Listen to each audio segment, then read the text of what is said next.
নমস্কার বন্ধুরা, সবাই কেমন আছেন? আশা করি খুব ভালো আছেন। আপনাদের আশীর্বাদে আমিও খুব ভালো আছি।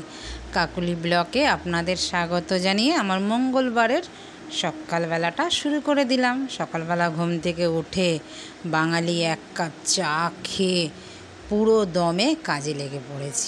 সোমবারে তো বাবার উপোস গেছে, সিদ্ধ ভাত, তো কর্তামশাইয়ের হুকুম আজকে একটু ভালোভাবে রান্না করতে হবে। তা চলুন আজকে রান্না করি কি দেখে নিই।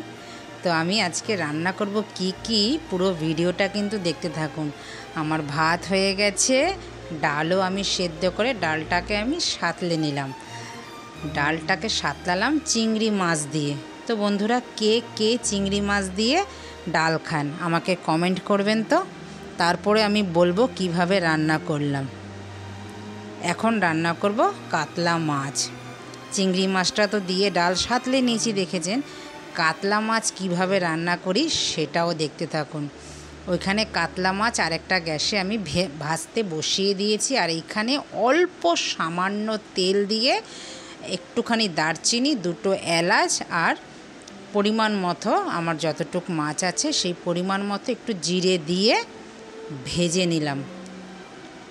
ভেজে নিয়ে উঠিয়ে রেখে দিলাম। এইবার তেল দিয়ে, তেলটা গরম হয়ে গেছে, এবার দিয়ে দেব জিরে আর তেজপাতা ফোড়ন। জিরেটা ভাজা হওয়ার পরে দিয়ে দিলাম আলুটা ভাজা ভাজা হবে, একদম নেড়ে চেড়ে যাকে বলে না, লাল করব। তো দেখুন একদম কিন্তু লাল লাল হয়ে গেছে। উল্টে পাল্টে একটা আলুকে 4 ভাগ করেছি। এটা একদম ছোট ছোট না, একটু বেশ আগেকার দিনে না বিয়েবাড়িতে এইরকম বাংলাদেশের লোকরা খাওয়াতো, একদম কালিয়া টাইপের, এইভাবে কালিয়া করতো। তো আমিও কিন্তু সেইভাবেই আজকে রান্না করব। তো আলু কিন্তু ভাজা হওয়ার পরে দিয়ে দিলাম লঙ্কা বাটা, আদা বাটা সামান্য, জিরের গুঁড়ো, ধনিয়া গুঁড়ো, হলুদ, নুন, আর দেব সামান্য একটু গরম জল। এইবার মশলাটাকে ভালো করে ভাজবো যতক্ষণ তেল না ছাড়বে। চলুন এটা এবার ঢেকে দেই, এটা হতে থাকুক। এইবার কি করি দেখুন, পাটা বিছিয়ে নিয়েছি। এটা যে ভেজে রেখেছিলাম সেটা এই পাটাটার মধ্যে নিয়ে নিলাম। এবার নিলাম 2-4টে গোবিন্দভোগ চাল, আমি ভিজিয়ে রেখেছিলাম। গোবিন্দভোগ চালটা এবার ভালো করে আর মশলাটা ভালো করে বেটে নেব। এইভাবে রান্না করে কে কে খেয়েছেন? কাতলা মাছের মধ্যে আমি এই মশলাটা দেব যখন নামাবো তখন। আমার বাটা হয়ে গেছে। চলুন ওইখানে বুঝি মশলাটাও হয়ে গেছে। মশলাটা দেখেছেন একদম তেল ছেড়ে গেছে, আলুও কিন্তু সেদ্ধ হয়ে গেছে। এবার দিয়ে দিলাম গরম জল, অল্পই দেবো, এর মধ্যে বেশি দেব না, ঝোলটা বেশ গাঢ় গাঢ় হবে। এবার মাছটা তো সব ভেজে নিয়েছিলাম, এবার মাছটা ঝোলটা ফোটার পরে মাছ আমি দিয়ে দিচ্ছি। মাছটা দেওয়ার পরে একটু ফুটে যাবে, মাছটা সেদ্ধ হওয়ার জন্য 4 থেকে 5 মিনিট ওয়েট করব। তারপরে এবার গুলে দিয়ে দেবো এই মশলাটা। এই রকম কাতলা মাছ কে কে খেয়েছেন? এটা কিন্তু পুরো বাঙালদের রান্না। এবার ফুটে গেলেই কাতলা মাছটা আমি এবার নামিয়ে নেব। এইরকমভাবে বন্ধুরা একবার বানিয়ে খাবেন, অসাধারণ টেস্ট পাবেন।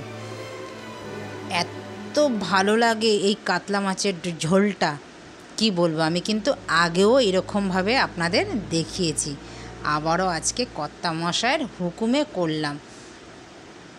তো রান্না আমার কিন্তু হয়ে এসছে, কাতলা মাছ আমার হয়ে গেল। তো চলুন নামিয়ে নিলাম। এইবার বন্ধুরা একটু ভালোভাবে বসুন, দেখুন কি করি। দিয়ে দিলাম কড়াই গরম হওয়ার পর তেলটা গরম হওয়ার পরে দিয়ে দিলাম একটা শুকনো লঙ্কা, তেজপাতা, সাদা জিরে ফোড়ন। এইবার দেব পেঁয়াজ। এই রকম করে রান্না কে কে খেয়েছেন আমাকে কিন্তু কমেন্ট করতে ভুলবেন না। আর আমি কিভাবে রান্না করছি দেখুন পুরো ভিডিওটা। পেঁয়াজটা একটু ভাজা ভাজা হওয়ার পর দিয়ে দিলাম পেঁপে। এই তো ভাবছেন পেঁপে কেন দিল? পেঁপে একটা সবার যেন বিরক্তর জিনিস। জানেন বন্ধুরা, আমাদেরও কিন্তু বিরক্তর জিনিস। বিরক্তর জিনিস হলে কি হবে, কিন্তু এটা কিন্তু খাওয়া খুবই ভালো শরীরের পক্ষে। তো রান্নাটা ভালোভাবে তো করতে হবে তার জন্য এইভাবে আমার মেয়েকে, বরকে আর আমরা তিনজনেই পেঁপেটাকে কিভাবে রান্না করলে সুস্বাদু হয়ে উঠবে, তো সেইভাবেই রান্নাটা করি আমি। মনেই হবে না যে পেঁপের তরকারি। পেঁয়াজটা দেওয়ার পর পেঁয়াজটা ভাজা ভাজা পেঁপেটা দিয়ে দিলাম। পেঁপেটাও দেখুন একটু একদম ভাজা ভাজা করে নিচ্ছি। এবার দেব নুন পরিমাণ মতন, যেটা না দিলে তরকারিটাই বেস্বাদ হয়ে যাবে। নুন দিয়েও আবারও নেড়ে নেব। আজকে পেঁপের তরকারিটা রান্না করব মাছের মাথা দিয়ে। এইভাবে রান্না করে কে কে খেয়েছেন বন্ধুরা, আমাকে কিন্তু চটপট কমেন্ট করবেন।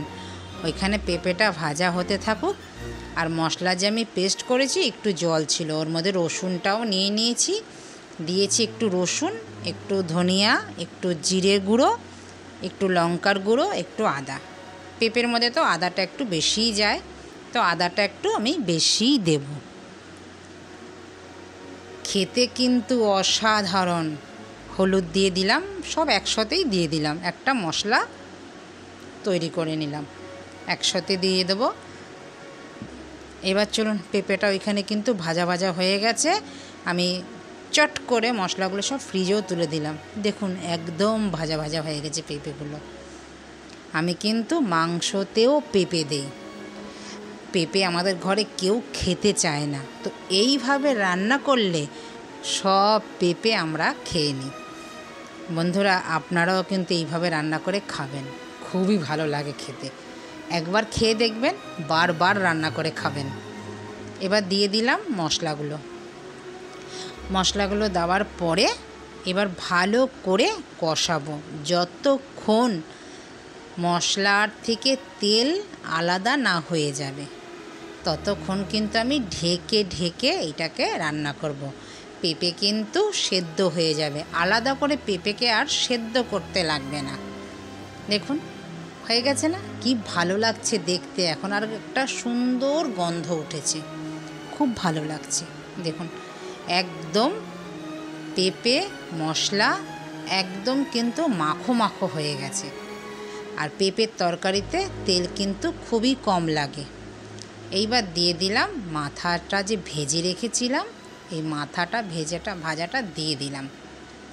এবার দিয়ে 2-4 মিনিট ভালো করে নাড়ব, কেন মাথার মধ্যেও যেন মশলাগুলো ঢোকে। এবার দেব গরম জল। আমার তো সব সময় গরম জল রেডি থাকে, জানেন বন্ধুরা আপনারা। তো চলুন এবার একটু গরম জল দিয়ে দিই। এটা একদম মাখা মাখা হবে। আপনারা এটা পরোটা, রুটি, ভাত, লুচি যা দিয়ে খেতে পারেন। আমরা কিন্তু সব দিয়ে এটা খাই। কোনো সময় রুটি দিয়েও খাই, কোনো সময় ভাত দিয়েও খাই, কোনো সময় পরোটা দিয়েও খাই। এই খাবারটা, এই রান্নাটা কিন্তু অসাধারণ। পেঁপে যারা খান না, তাদের রান্না করে এইভাবে খাওয়াবেন, তারা দেখবেন পেঁপে খাওয়া শিখে যাবে। বলবে না যে পেঁপেটা ভালো না। অনেকেই পেঁপে দেখলে নাক সেটকোয়, কিন্তু এইভাবে রান্না করে যদি খেতে পারেন, পেঁপেটাকে যে কখন ভালোবেসে ফেলবেন আপনারা বুঝতেই পারবেন না। চলুন, নাড়া আমার হয়ে গেছে, পেঁপে কিন্তু আমার সেদ্ধ হয়ে গেছে। এইবার একটু ঢেকে দেব। ঢেকে দেওয়ার পর আবারও 10 মিনিট পর চলে এসেছি। ঘরের কাজগুলো এইভাবেই করতে হয়। রান্না বসিয়ে আর একটা কাজ করে আসি দৌড়ে। তা চলুন, পেঁপে কিন্তু আমার হয়ে গেছে। এবার চলুন নামিয়ে নিন। দেখুন, দেখলে কি মনে হচ্ছে এটা পেঁপে? খাওয়ার পরে বলবেন এটা পেঁপে, যে খেতে চায় না। হয়ে গেছে। চলুন এখন চান করে ঘরের কাজ সব হয়ে গেছে। এবার যাব ঠাকুর ঘরে, পুজো দিয়ে তারপরে খাওয়া দাওয়া করব। আজকে একসাথে খাবো, মেয়ে আর আমি। চলুন, হয়ে গেছে। মেয়ের আমার ভাত নিয়ে নিয়েছি, মেয়েকে মেখে দেব। মেখে দিলে আমার মেয়ে বেশ দিব্যি খায়, মেখে না দিলে খাবে না। আর এটা তো পেঁপের তরকারি, ও তো বুঝতেই পারবে না। মেখে দেব, ও সুন্দরভাবে খেয়ে নেবে। তো খাওয়া দাওয়া হয়ে গেছে আমাদের, বিকেল গড়িয়ে সন্ধে হয়ে এসছে। এবার সন্ধে পুজো দিয়ে ঠাকুর ঘরের সব জিনিসগুলো জানেন তো কবে থেকে রাখা ছিল, গোছাতেই পারছিলাম না, সময় করে উঠতে পারছিলাম না। আজকে সব গুছিয়ে নিলাম। আবার তো একাদশী আসছে, তখন আবার সব লাগবে, ডাল টাল যা আছে সব লাগবে। তো সেগুলো সব এক এক করে সুন্দর করে গুছিয়ে নিলাম। গুছিয়ে নিয়ে, আর জানেন বন্ধুরা, এখন না প্রচণ্ড পিঁপড়ে হচ্ছে, লাল পিঁপড়ে, গরমটা পড়েছে যেহেতু। এবার এগুলো গুছিয়ে তার পাশ দিয়ে, সেলফের পাশ দিয়ে লক্ষ্মণ রেখা টেনে দেব, যেন আর পিঁপড়ে না যেতে পারে। পুরো টেনে দেব। চলুন, আমার গোছানো কিন্তু হয়ে যাচ্ছে আস্তে আস্তে। তো বন্ধুরা, ভিডিওটা আপনাদের কেমন লাগলো? যদি ভালো লেগে থাকে লাইক কমেন্ট শেয়ার করতে কিন্তু ভুলবেন না। চ্যানেলটিকে সাবস্ক্রাইব করে রাখবেন, পাশে থাকা বেল আইকনটি প্রেস করে রাখবেন। আমি যখন এই রকম ভিডিও আপলোড দেব, সবার আগে আপনাদের নোটিফিকেশন পৌঁছে যাবে। আপনারা সঙ্গে সঙ্গে ভিডিওটা দেখে নিতে পারবেন, আর পরেও আপনাদের মূল্যবান সময় অনুযায়ী আপনারা দেখে নিতে পারবেন। নোটিফিকেশনে আপনাদের ভিডিওটা থাকবে। তো কেমন হয়েছে বন্ধুরা ভিডিওটা আমাকে কিন্তু জানাতে ভুলবেন না। ফেসবুক থেকে দেখলে পেজটিকে ফলো করবেন। তো দেখা হচ্ছে শিগগিরই নতুন একটি ব্লগে। ততক্ষণে সবাই ভালো থাকবেন, সুস্থ থাকবেন। আর ভিডিওটা কেমন লাগলো একবার আমাকে লাইক কমেন্ট শেয়ার করে জানাবেন। নমস্কার, টাটা।